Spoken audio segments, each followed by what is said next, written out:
Hello बच्चों, so the question is which is the correct increasing order of the stability of isomers of pentene. Okay, तो हमें pentene के isomers की alkene की stability हमें बतानी है।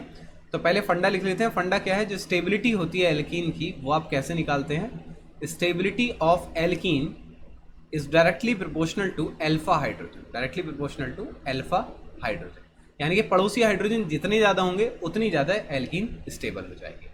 तो चलिए चेक करते हैं। तो पहला कंपाउंड क्या है कि CH3 CH2 CH2 CH double bond CH2। तो ये आपका जो है कॉन्जुगेट सिस्टम है। इसके पड़ोसी कार्बन पर हमको देखना है।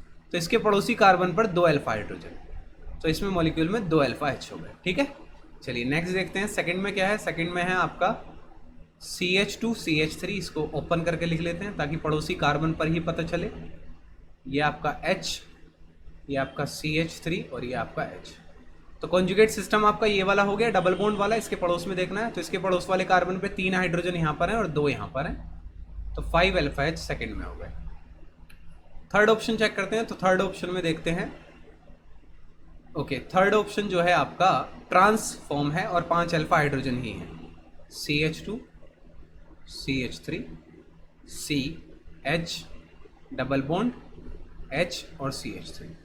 तो अल्फा हाइड्रोजन जो है इसमें वो आपके क्या है? 5 ही हैं। 3 यहाँ पर हैं और 2 यहाँ पर हैं, तो यहाँ पर 5 अल्फा हाइड्रोजन ही।